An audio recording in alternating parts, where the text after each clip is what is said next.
German suplex! Powerbomb! The remaining task is to follow his orders and pulverize what's left of this boy's arms. What have you... Time's up. Let's go. This battle isn't anywhere near over.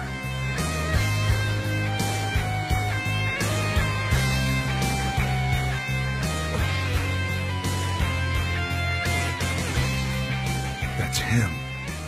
There's no doubt about it. I felt it instinctively.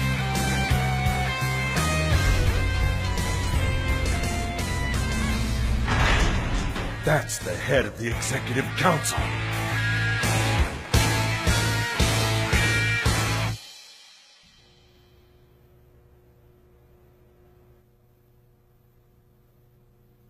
Walumpong mahihinang tao lang ang kinalaban mo. Pagkatapos, kailangan mo nang sumandal sa balikat ng iba para makalakad? Mahina ka. Wala kang karapatan na maging miyembro ng pamilyang Takayanagi. Masakta ka. Kuya.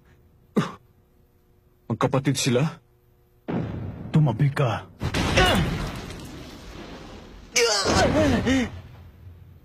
Kagurazaka? Okay.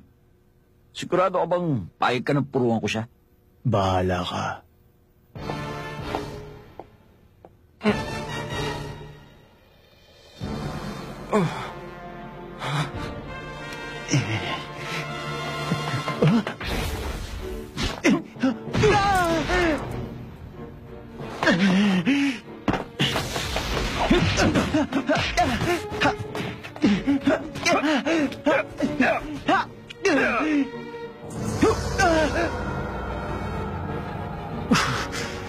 Hindi ako makagalaw.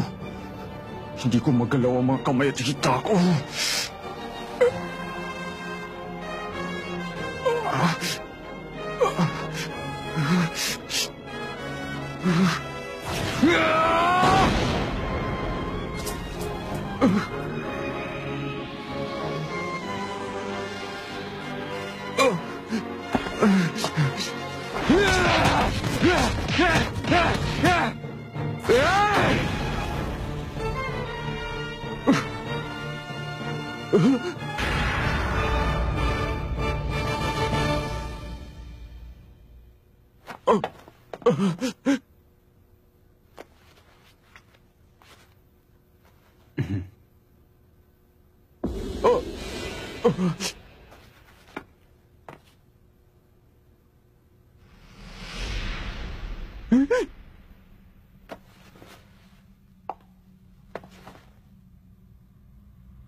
Pasado ka.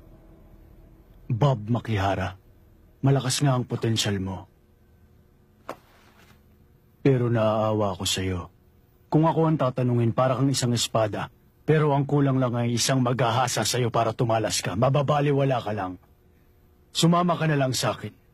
Kulang ang kaalaman ni Natsume para pagalingin ka. Ako ang magsasanay sa'yo para maging isang matalas na espada ka.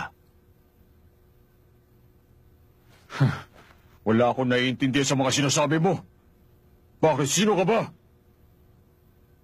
Ang pamilyang Takayanagi, nung panahon pa ng Sengoku Jidai, ay ang tanging pamilya na bihasa sa mga martial art ng Japan. Kung balak mong maging master ng kahit anong martial art, hindi mo pwedeng hindi pansinin ang pamilya ng Takayanagi. Wala pa rin akong maintindihan sa mga sinasabi mo. Saka wala rin akong pakialam dyan. Basta ang alam ko, gumagawa ng masama ang grupo mo. At dahil doon, hindi ko kayo mapapatawad. Kung kontento ka na dyan sa kasalukuyang lakas mo, hindi kita pipilitin. Pero, kung hanggang dyan lang ang kaya mo, ngayon pa lang ay sinasabi ko na sa'yo, hindi mo mahahabol si Shuichiro Nagi. Uulitin ko. Bob Makihara, sumama ka sa akin at abutin ang kataas-taasan. Nababagay sa iyo ang estilong militar.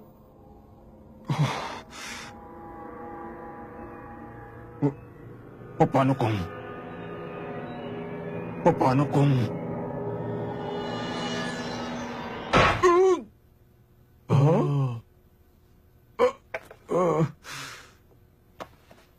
Jackie, bakit? Bob, bakit pa takot na takot ka? Parang hindi ka lalaki ah. Hindi mo siya kailangan para lumakas. Si Aya, si Maya at Suichiro. Lahat sila naniniwala sa'yo. At higit sa lahat, ako ang fan mo, naniniwala sa'yo. Sige na, matalo ka na kung matatalo ka. Pagkatapos bumangon ka at bumawi ka na sa kanya.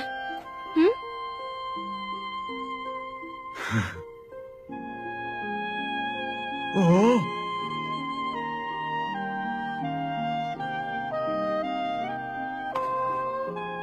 Jackie, talaga maaasahan ka. Sa totoo lang, hindi ko alam kung mananalo ako rito. Pero nanonood ang babaeng mahal ko, kaya hindi ako papayag na dito magtatapos to.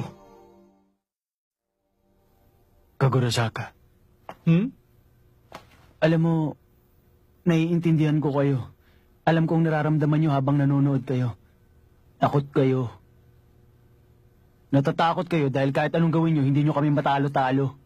Sa loob-loob nyo, takot kayo sa amin. Ipapakita ko sa iyo ngayon kung paano ako lumalaban kapag siniseryoso ko.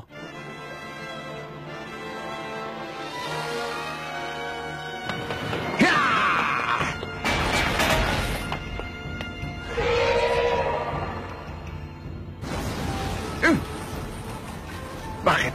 Ano to? Ano to nararamdaman ko? Hiya!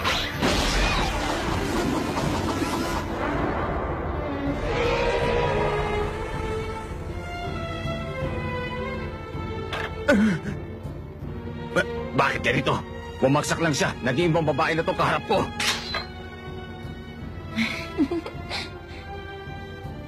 Ano nakakatawa? Labanan mo na ako! Ano? Bakit ganito? Nailagan niya ang patpat ko. Paano?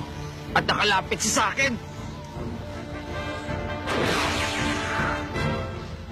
Ito ang Ryugan. Parang siya may hawak sa katawan ko. At siya nagpapagalaw sa akin. Paano niya nagagawa yun?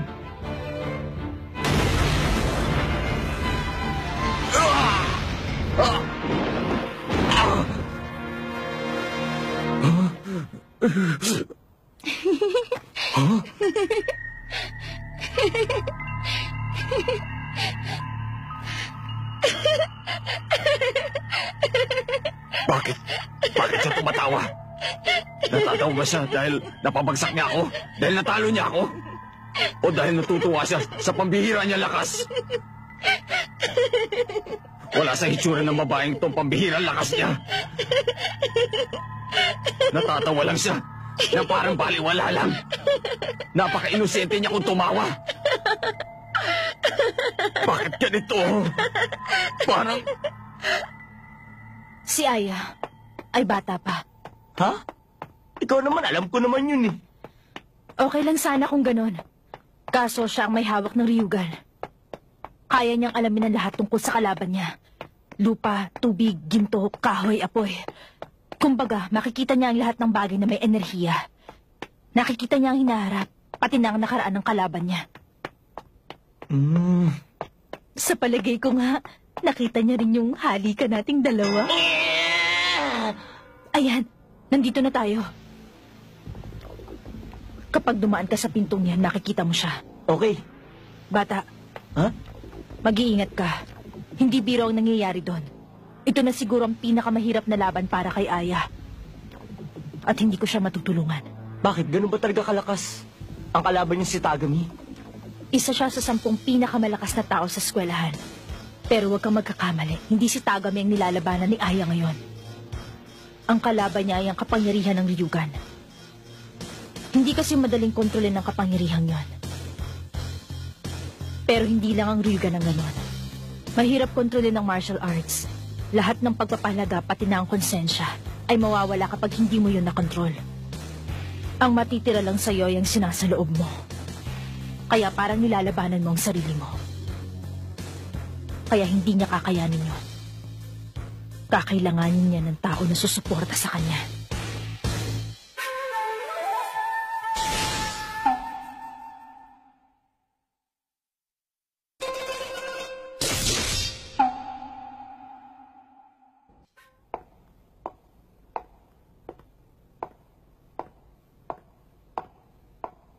Bata, magsisilbi rin itong paghahanda para sa'yo. Balang araw lalabanan mo rin ang sarili mo para makontrol mo ang kapangyarihan mo. Yun ang magiging pinakamahirap na laban mo.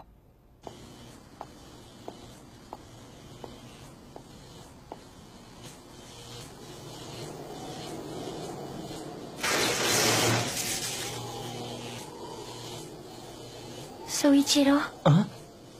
Natalo ko siya. Natalo ko ang berdugo.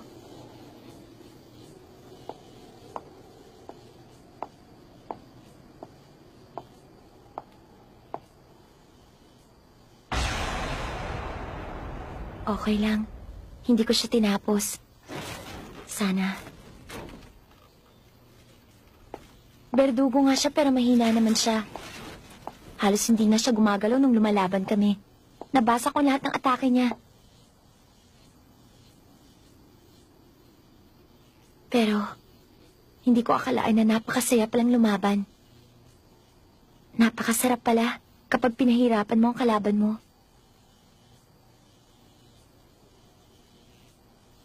Kaya lang, hindi matahimik ang konsensya ko. Teka muna, Aya. Umiiyak ka ba? Oo. Sa totoo lang, naririnig ko siya.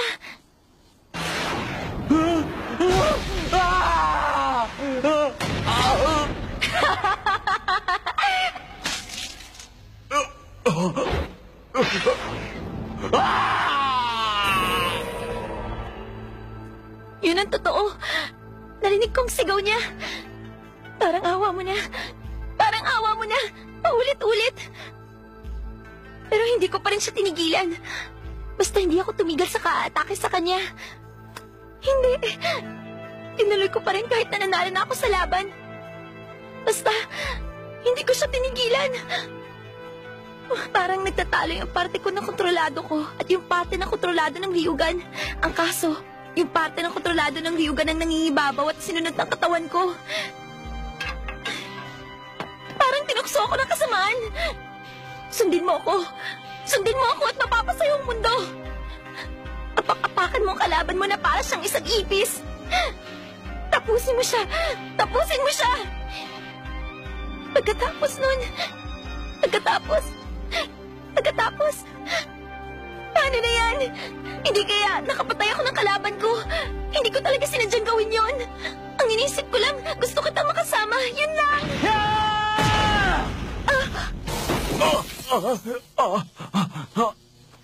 Ayan, buhay pa. Teka, Aya, tapatin mo nga ako. Ito ang unang laban mo, ano? Oo. Sige, Aya, bibigyan kita ng advice. Kasi marami na akong nakalaban ng mga tao eh. Basta habang lumalaban ka, importante na wala ka ibang iniisip, kundi manalo. Yun lang dapat ang iniisip mo. Pag di ko ginawa yon, matatalo ako. Hindi nung kalaban, kundi ng sarili ko. Tandaan mo kapag natakot ka, talo ka na. Kahit matalo mo pa ang kalaban mo. Ang natakot, ang talo. Kahit matalo ka, o may masama pa na mangyari sa'yo, basta hindi ka natatakot, panalo ka. Sa totoong laban, yan lang ang mahalaga. Aya, huwag mo kakalimutan yun, Sa totoo lang, ikaw ang natalo ngayon. Sa susunod, panalo ka na. Tapos magsaya ka. Salamat, Soichiro. Kailangang matibay ang loob mo para malabanan mo ang sarili mo. Yun ang ibig niya sabihin. Ang kaso nagpaka-macho effect pa. Kung sa bagay, ganun nga siya. Extra ka na lang palang yung sa eksena. Ha? Natsume? Huwag mong mamalitan na nagagawa ng stress. Kapag minaliit mo, baka pumangit ka. Ano bang kailangan mo? Anong ginagawa mo dito? Teka, wala akong kinalaman dito. Huwag mo sa akin ilabas yung galit mo. Parang hindi mo pa ako kilala. Matagal na akong patay na patay sa'yo. Kapag alam ko magpapakita ka sa isang lugar, sigurado pupunta din ako doon. Alam mo yun, di ba? Kapag hindi ka tumigil, makakatikim ka sa akin. Hindi uubra sa akin ang pambobola mo. Sa ibang babae siguro, pero hindi sa akin. Bunchi Tawara. Kung talagang wala kang pakialam sa away ng club ko at ng enforcement team, anong ginagawa mo dito? Nandito ka ba dahil hinahanap mo kami? Tuta ka pa rin ba ni Mitsumi? Tandaan mo, hindi ako papayag na makuha niyo ang 2 bata. Hindi ako sigurado kung makakalaban pa ako ngayon. Pero sa buong Juken Book Club, ako lang ang may pag-asa laban sa kanya. Teka, time out muna. Hindi na kailangan to. Mukhang natapos na yung laban sa baba. Bakit pa tayo maglalaban? Sabi sa akin, naghahanda nang umalis ang mga kasama ko. Makinig kayo. Pag uuwi na kayo, maglalakad kayo na mag-isa. Pag hinuli kayo ng pulis, huwag niyo sasabihin yung pangalan niyo. O kayo, doon kayo! Section 3, makakalis na! Sige. Ano ka ba? Tumahan ka na nga. Lagot, wala ko alam sa ganito. Hindi, okay lang ako. Ha? Ang saya ko. Hindi po ni Suichiro ang noo ko.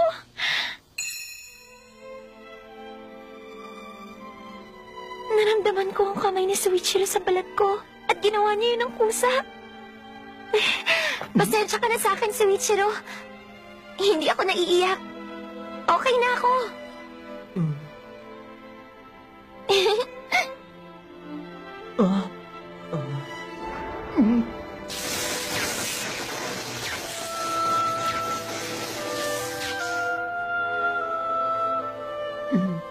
Ano ka ba? Bakit mo naman ginawa yan, ha? Nagbibigay lang ng swerte. Konti lang naman. Mananalo na ako sa susunod. Tapos magsasaya ako. Basta hihintayin ko ang araw na ikaw naman ang hahalik sa akin. Ay, oo nga pala. Nakita ko nga pala kayo ng ate ko na naghari ka nung isang araw. Teka.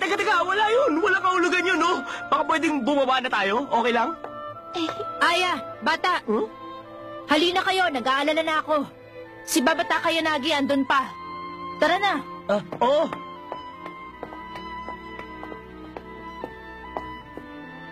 Hindi ako magpapatalo sa'yo, ate. Lalo na kung dahil sa kanya. Ano ka ba, Aya? Pinilit niyang pag-aralan na kontrolin ng chi niya. Nawalan siya ng malay, kaya ginamit ko naman ng Chico para magising siya. Yun lang naman yun eh. Wala naman kami ginawang masama. Masyado mong binibigyan ng kahulugan. Hindi. Nagkakamali ka. Ikaw ang hindi nakakaintindi sa nangyari. Huh? Lagi ka naman ganyan, ate. Kung umate ka, akala mo alam mo ng lahat. Pero parang hindi mo kilalang sarili mo. Kaya ako magsasabi sa'yo ngayon. Hindi ako papayag na makuha mo sa akin si Suichiro. Teka, Suichiro! Hintayin mo naman ako!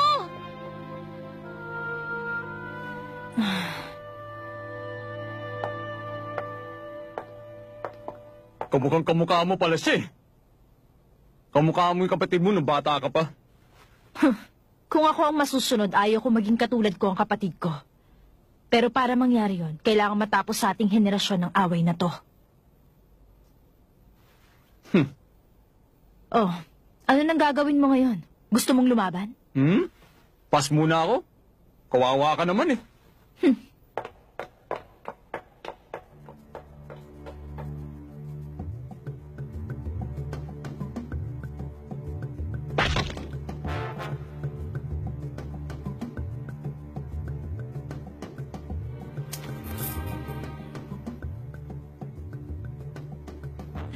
Kagurazaka. Bumaba ka na. Paandarin mo ng motorsiklo ko para uminit ng motor.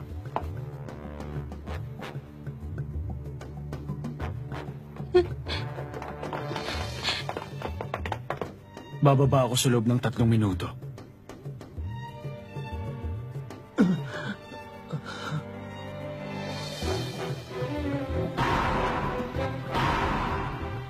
Soichiro! Makihara! Kuya Takayanagi! Lagot ka!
Mitsuomi Takayanagi, president of Todo Academy's executive council, and the meanest fistfighter there is!